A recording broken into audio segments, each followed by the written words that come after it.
Everyone has a story to tell. Welcome to DingoTalk, where we explore the experiences that make us who we are. Here's your host, Carlo Guadagnino.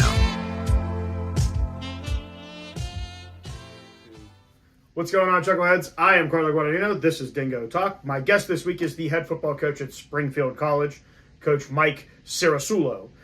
Before we get into Coach Cerasuolo's story, I'm going to tell you a little bit about Springfield College. It's located in Springfield, Mass. They have about 2,005 students, 76% acceptance rate, 74% graduation rate. It's $59,000 before aid. It's $28,000 after aid. Their top three majors are sports and fitness admin, health services, and psychology. And again, if this is somewhere that you think that might be a fit for you, or you want more information, you want to talk to the coach that's recruiting you, you want to talk to your guidance counselor, talk to your family and friends, anybody that you know that maybe has gone to Springfield, you can also go to their website, www.springfield.edu, and they'll have more information for you. Maybe talk to a missions counselor through the website. But with all that being said, we're here to get Coach Cerasuolo's story, and that's what's next. What's going on, Chuckleheads? I am Carlo Guadagnino. This is Dingo Talk. My guest this week is the head football coach at Springfield College, Coach Mike Cerasuolo. Coach, thank you for joining us. Yeah, thanks for having me. Looking forward to it. Excited to be on. Did I get the last name right? It's the best I've heard it. Yep, Cerasuolo. With a last name like mine, it's one of those things you gotta. There's plenty of bills in there, so. Coach, we're gonna take you back in time, put you in the time machine a little bit, take you back to 1989, and bring you back to today. So my first question is, how do you find yourself in 1989 in the same place that you are today in Springfield College? Yeah, it came full circle, that's for sure, and it was a tremendous opportunity that I had to be able to come to Springfield College. And when I was in high school, I knew from early age that I wanted to get into.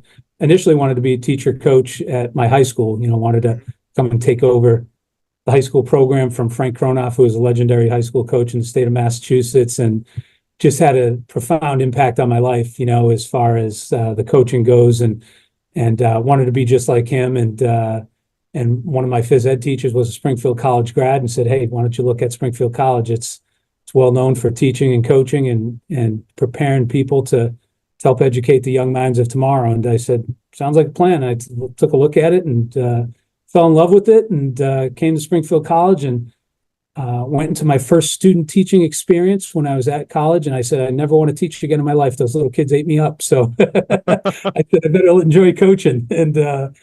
And so I just stuck to the coaching side of things and kind of steered my path with all my classwork and opportunities throughout college in the coaching profession, hanging out with our coaches and our GAs at that time, and very similar structure that we have now that we had back then with the number of GAs. So I was always around them and just trying to pick up the game, and then graduated and bounced around for a few years, and can go through that. But it was just kind of, as a young coach, just trying to get as much experience and learn from quality people, and build my philosophy around people that I had similarities with, and felt like they were very like-minded as well, and had some impactful coaches along the way, and really helped set the culture of this football program and my personal philosophy as well. Just kind of always gravitated towards, if you surround yourself with good people, you can do some great things. And so I always tried to do that in my past, and try to do it right now with the coaching staff that we've put together as well.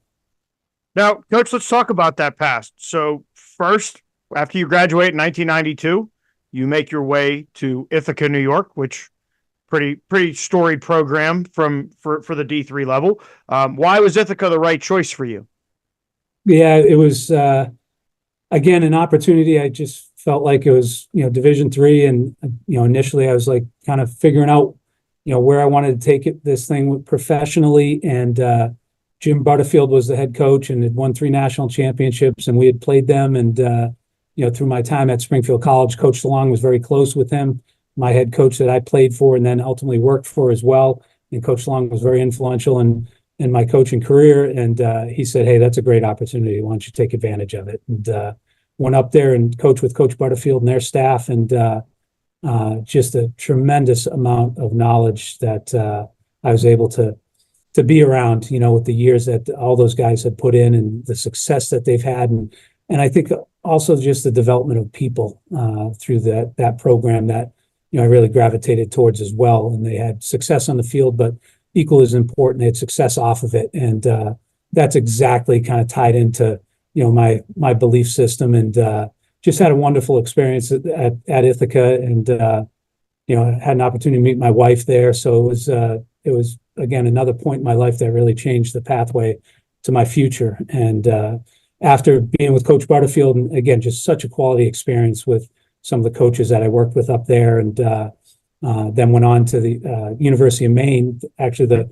quarterback coach, Mike Middaugh, at Ithaca was really good friends, grew up with Joe Gilbert, and that's how I got that connection to go up to the University of Maine. And again, met another extremely influential person in my coaching path, and Jack Cosgrove, and just how we ran the program and how passionate he was about the development of kids and the program. And just every single day you walked into the office, and the enthusiasm that he brought to build a program at the University of Maine. So, again, it just really tied into the things that I believed in, and had another positive experience there with some of the coaches, with Scott Walker and Joe Gilbert and Bobby Wilder, and just met some great people, and some people that really invested time in my development, which I really appreciated at that point, because, it's fast paced and everything, but they always took time to help and help the young coach. And again, it made me love the profession even more, because of the amount that they gave back and invested in their other coaches too, and they didn't have to do that, and they did. And, that's why you're still friendly with people today, is that they invested time in people, and that's the most precious commodity any of us can have. And you can't put a price or anything. It's the only thing that you got to value more than anything is time, because that's relationship building, and they did that at that program. And again, just continued to fall in love with football, and then had an opportunity to go to Portland State after that with Dave Murray, who was a Springfield College grad. And then bounced around a little bit from Portland State, went to Lebanon Valley with Coach Murray, and then went to Alfred University with Coach Murray, and then went back to Mansfield University with Joe Gilbert when he became the head coach. And he was there for a year, and then he left to go to Toledo, and had an opportunity to opening happen back at Springfield. And I was just happened to be talking to Coach DeLong one day, and he said, we have an opening here, and hadn't thought much about it. Was, thinking about a different career path at that point, as far as, trying to chase it a little bit. And, and I was like, man, that'd be pretty cool going back home, and came back and never left. And that was 2001. Now, talk to us a little bit about Springfield. Obviously 4 years of school, you then 14 years as the offensive coordinator and an assistant, and then since 2016 being the guy in the seat. What is it about Springfield that has kept you there? Yeah, again, it always goes back to the people. I think when you can invest in people in Springfield College, the approach that the college has, as well as our program, I think it's the development of the whole person. And again, I know might sound corny or whatever, but spiritually, mentally, physically, spirit, mind, body, that's what Springfield represents. And that's what our program does as well. Is, when we say what's the mission of the program, it's to develop better men, brothers, players, and it goes in that order. And because we just feel like if we recruit the right people and we develop the right people, then we're going to do the right things. And I just really believe in just investing in that process of development of people. And that's what we've tried to focus the program on. And we've had, some success on the field, but just as importantly, we've had success off the field, whether it's academically, whether it's community wise, whether it's on the campus. Our kids get it done in all phases. And that to me is really special, and that's really important. And that's how we're going to run the program. And like I said, we've got a coaching staff that believes in that, and we all have that same driving force of let's develop these kids. Right. The scoreboard on Saturday doesn't define who we are the rest of our lives. And obviously at the Division III level, kids, we always tell our kids, because of the type of school we are, is that you're probably not going to the NFL, but you might work there one day. And we want to prepare you for those other 40 to 50 years of your life, not just the 4 years you're on this campus. And we want that time that you're on this campus. And I always go back to time is that to be some of the most impactful and special 4 years of your life, and you really find out who you are as a person when you're away from home for the first time, and you have to build those relationships all over again. And from a football standpoint, you're usually going from the top of the food chain back down to the bottom of the food chain and having to earn it all over again. And it's a challenge, any level of college football, and to see these kids mature and develop, from their freshman year to their fourth or fifth year is special. And I just that's what keeps me here, and that's what I think is so special about this place and within our program as well is the kids that everybody talks culture, and the kids are our culture. They're Right. the ones that live and set it every single day. It's not one person, it's not me, and it's not the other 15 guys on our staff or whatever. We try to help mold it and bridge some gaps every now and then, but the kids are the culture. So they're the ones that really have to breed it within the team. Now, Coach, let's talk a little bit more on the recruitment side of things. When you're talking to a prospective player, and you touched on a handful of things there that you guys are looking for, minus the guy has to be able to play ball, because that's why he'd be being recruited to play football for you guys. But what else are you looking for when you're bringing somebody in? And what are you telling parents that, hey, for the next 4 years, we got the keys. We're going to take care of it, and we're going to give you a better product than when he first got to campus. Exactly. And that's the whole goal of it, is that you're changed from, where you were to where you ultimately want to be. And I think the word coach is that's it. It's you're trying to transport that knowledge that you have and the experiences that you had. So, those kids can develop, whether it's on the field or off the field. And, when we talk about attitude, effort over everything, because you can have a lot of inadequacies, but if you have a positive attitude and relentless effort, you're going to be able to give yourself a chance to be successful, not only in college, but well beyond that as well.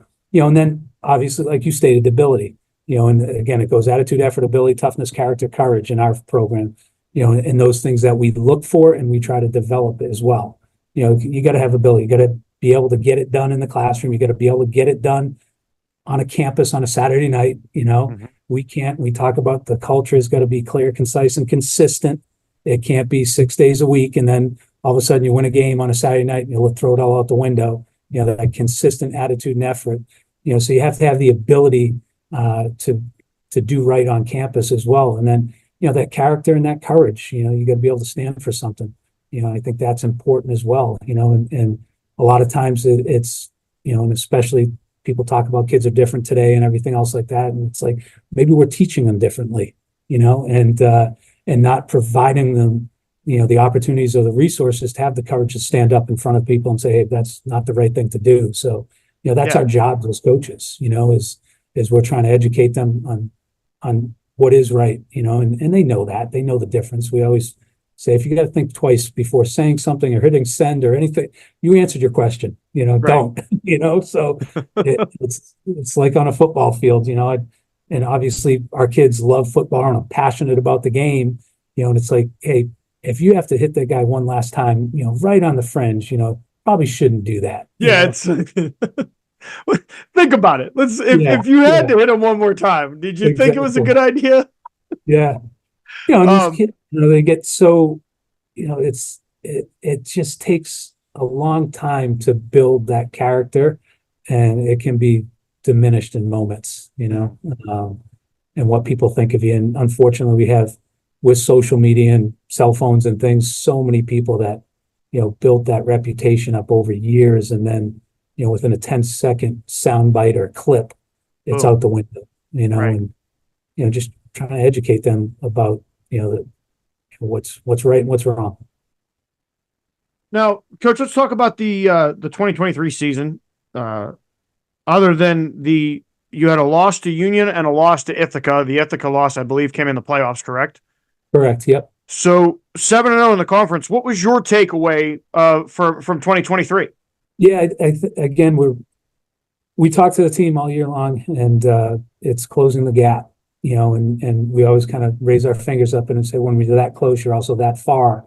And what do we need to do to continue to close that gap? And like I said, we always fall back onto, those core values of attitude and effort. And okay, everybody in the country is doing summer workouts, and everybody does spring practice, and everybody, lifts weights and runs and whatever, gets ready for, are you doing the extra things? Are you doing the recovery stuff? Are you rehydrating correctly? Are you sleeping, as much as you possibly can, and doing all the other things that potentially can close that gap a little bit? You're getting on watching some extra film rather than getting on social media and watching 20-minute reels.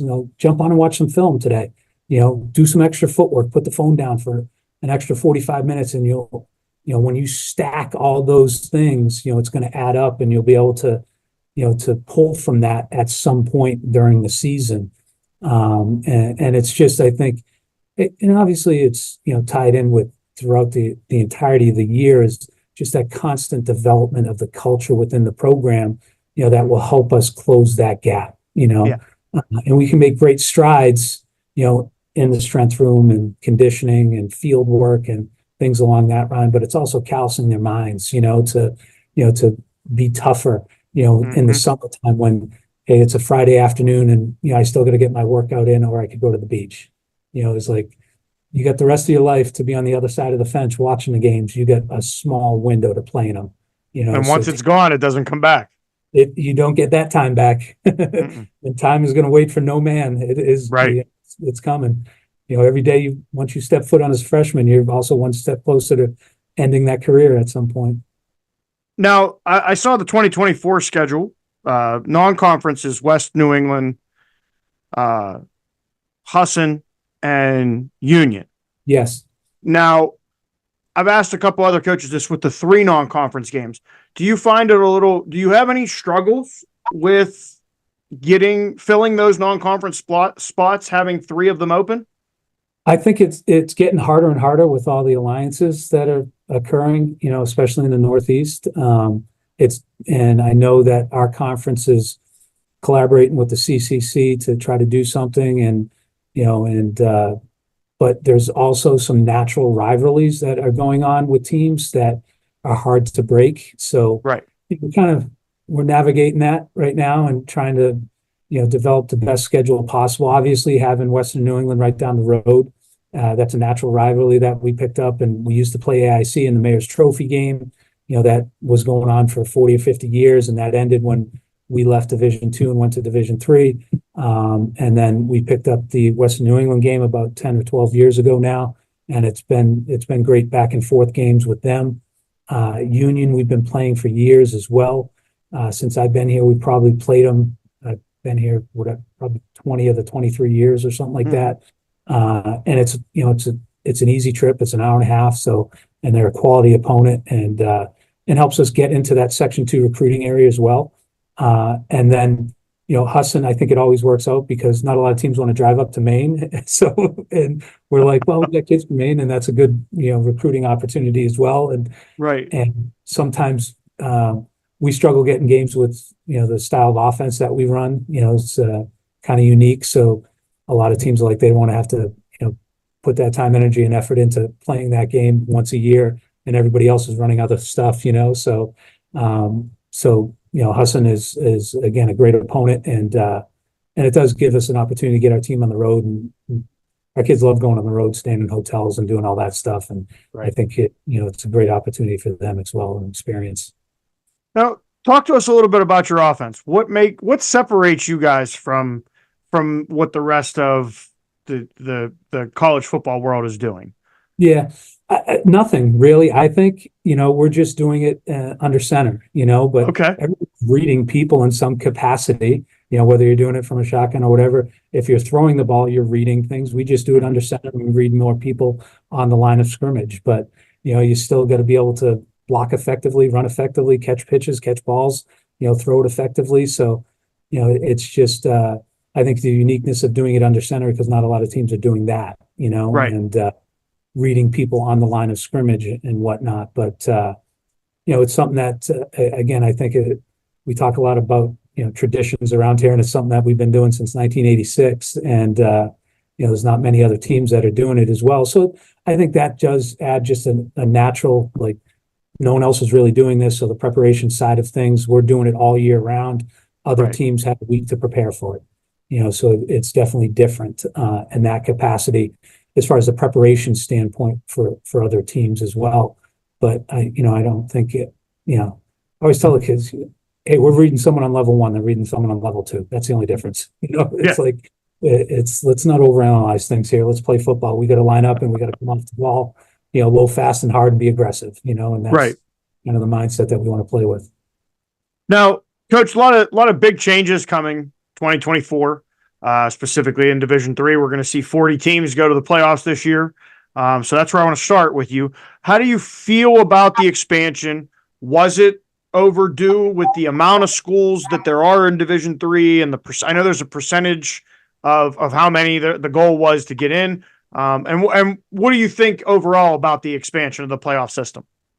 Yeah, I think it's great because there are so many Division III teams and conferences and whatnot, and there's some teams that are well deserving, at large bid that might finish up 9-1, and don't make the playoffs just because they're they have to take all the conference automatic qualifiers first, and then the at-large teams, I think, sometimes would get squeezed out. So that gives an opportunity for some really good teams to be in the tournament that have earned it. And to me, that's, again, the opportunity to provide kids to play on that level, that stage. I mean, it's awesome. I mean, I know our kids every time, they never take it for granted as far as getting an opportunity to play in the NCAAs. Generally, you're going to play a team you haven't played in the past, or throughout the course of the year. So that's a pretty cool experience. And then the opportunity, if you win, you advance, and you might get a travel trip and be with your team and those experiences as well. So the more football you have an opportunity to play, let's do it. Because we're only playing 10 guaranteed games anyways. It's not like the higher levels where playing upwards of 15 games and stuff. Mm-hmm. Our kids are guaranteed 10, and hey, if you can get another one, that's great for these kids and their college experience. Coach, the other big addition, I guess we'll say, to the sidelines this year, the approval of up to 18 iPads on the sidelines.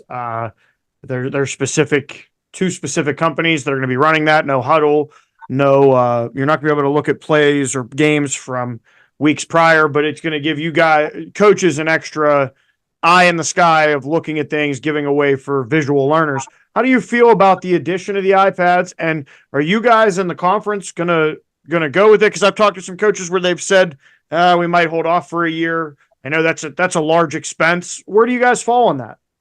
Yeah, I think initially I don't like how they rolled it out. I think it should have been, hey, and I know we got the literature a year ago that it's potential, but because of financial reasons and because of obviously the quick turnaround of when things were instituted, they should have said this is going into effect a year from now. Get yourselves ready for it, prepare for it, financially be able to, put in for it or whatever.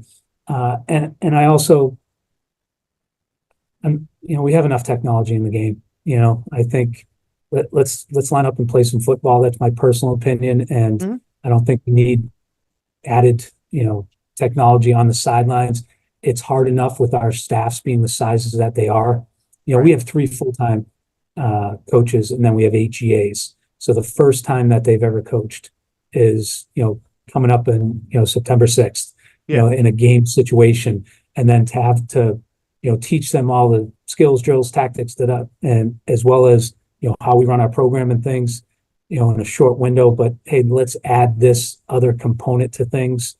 Again, I didn't think it was necessary.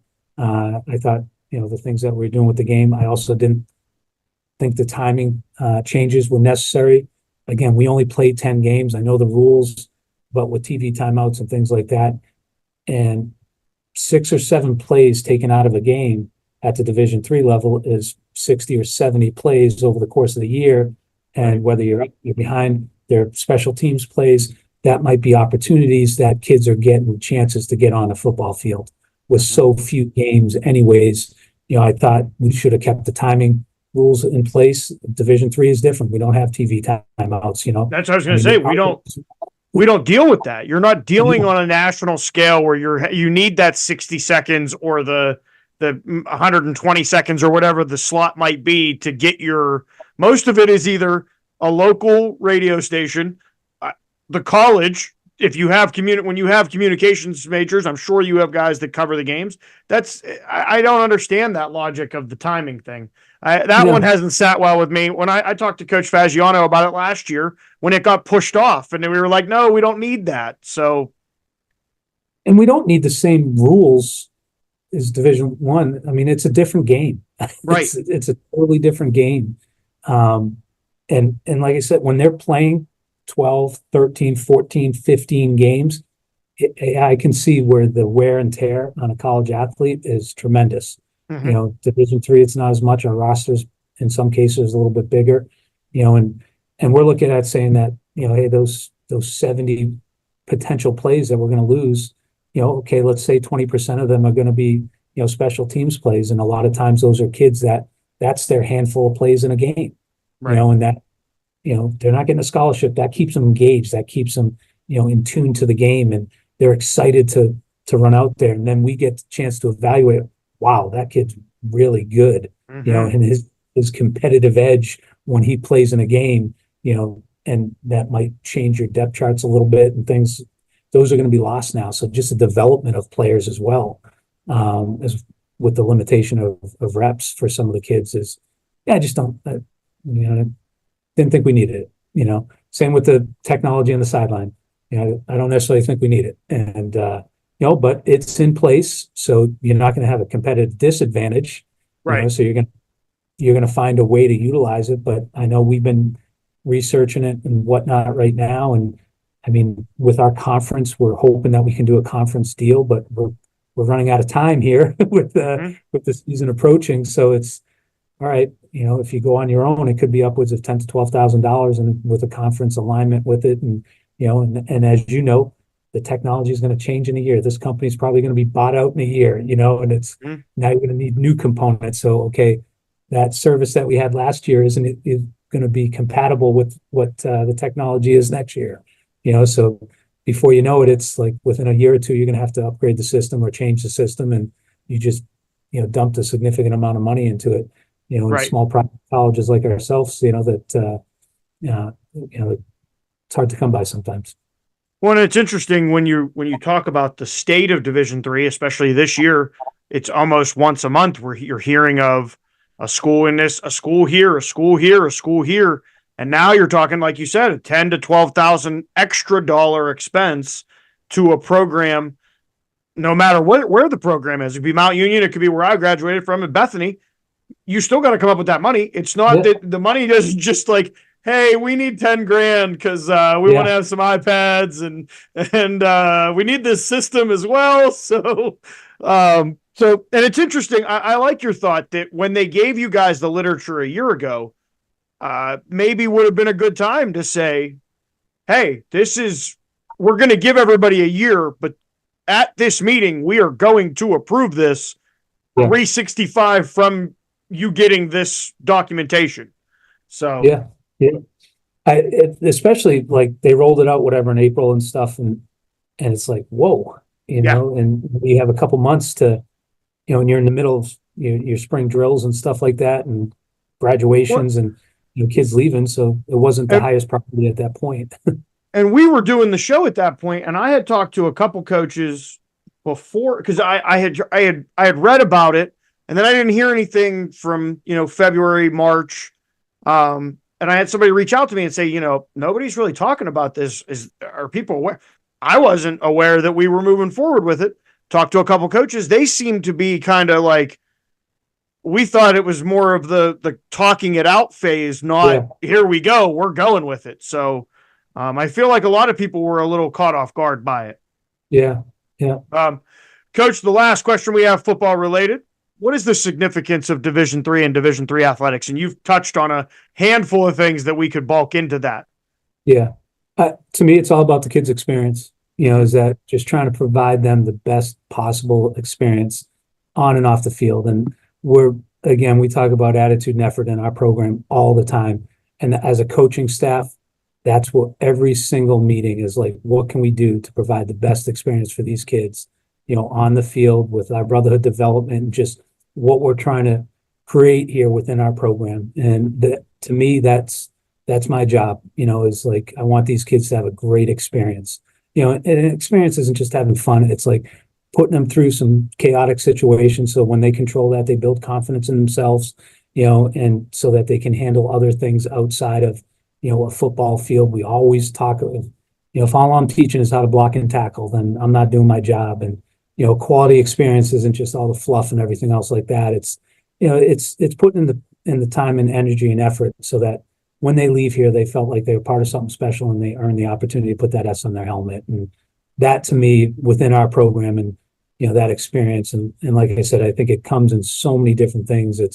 You can have a great experience in the weight room and you can have a great experience on the field, but hey, we can have a great experience when we're doing our brotherhood development, our culture development stuff, and we're finding out more about each other individually and collectively so that, they just feel a bigger bond to each other. And, they truly built a brotherhood here while they were here. So when they leave here, they've got 100 brothers, and that experience to me, that's priceless, and Right. every, all the time that you put in as a coach, as you know, is, it's endless. But when you see those kids smiling, during games, during practices, and during things you're doing with your team, it's all worth it.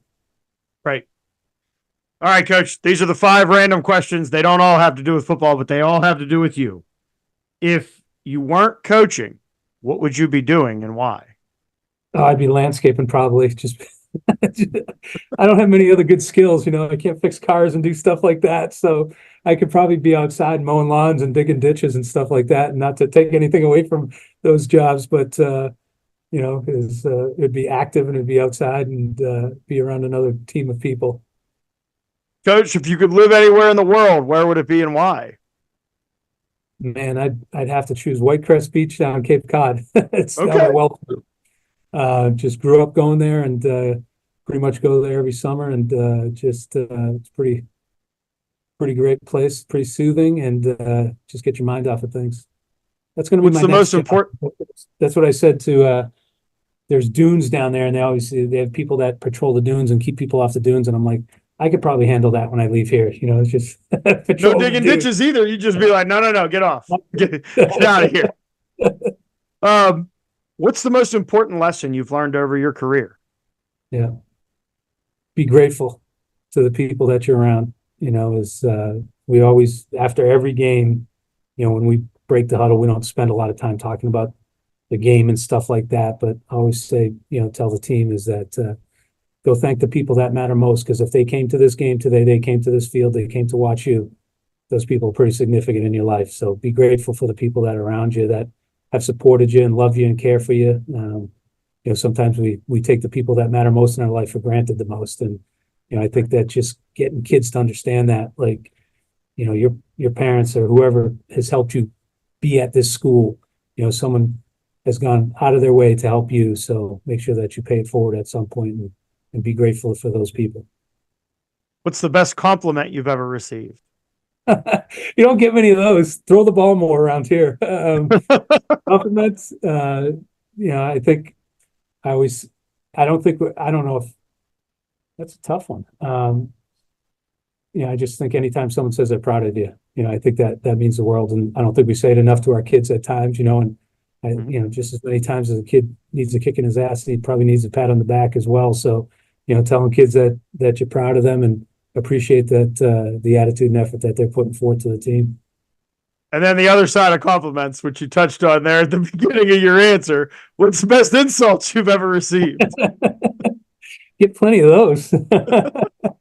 Again, it's always, running the triple option is you come off the field a lot of times, and if things aren't going as well as you'd like them to, and not that you don't already know that, it's like you should Somebody's throw going the to ball remind you. People, they're more than willing to help you understand what you should be doing during a game. Coach, I don't know if you can see this because you're standing right there, but I can see it back here. I talked to Coach DeLong quite a bit, and he's like, I'm going to be the guy in the back of the end zone yelling to throw the ball more. And then, Coach, our last question, we ask everybody this question. Was there something that you were expecting to be asked on this show? And if so, how would you have answered it? No, I was just coming in open book minded and figuring get asked a few questions. Always get asked the option question, and then usually about Springfield College because it's such a unique institution. So, as far as our majors and the type of kids that come here and our niche in the sports industry and health science and service community. So, no, it's pretty open ended. Well, tell us a little bit more about what we have about a minute left before we send it to a break. Tell us a little bit more about Springfield for those that aren't familiar with the campus and what you guys provide to the sports industry, your majors, et cetera. Yeah, we're again, most of the kids on our team, our top 5 majors are going to be sports orientated type majors or health science type fields. They're going to be sport management, exercise science, which is kids that want to become strength and conditioning coaches, teachers and coaches, criminal justice, another big major within our team. So it's a very unique campus because it is based a lot on the sports fields. We always tell kids, if you want a major that just puts sports in front of it, we probably have it. And, and we do a pretty good job. And we're a small campus, about, 2,100 students in Western Mass, but, we've got a lot of very influential alumni out there, and every time Spags goes to the Super Bowl, we're like, yeah, he was playing football here at Springfield College back in the early 80s, so he did pretty well for himself. And every time John Cena's body slamming someone making a new movie, he was like, yeah, he was an exercise science major here. So, Division III All-American. So we've had a lot of great football alums here, and with the type of majors we have, it's really attractive to kids that want to stay in that sports industry, or like I said, the health sciences, any of the ATP, TPA, OT, all those type of majors. That's what generally kids choose Springfield College for. Well, Coach, with that, I would like to say thank you very much for taking your time and sharing it with me and my audience. For those of you that are sticking around, Coach sent us a video of last year's highlights, so we're gonna dive into that, and we will be back in a couple seconds. This has been Coach Mike Cerasuolo, the head football coach at Springfield College. I'm Carlo Guadagnino, and we will be right back.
for checking out this episode of Dingo Talk. Don't forget to rate, comment, and subscribe. For more info and to contact the show, you can find us on Twitter @DingoTalk.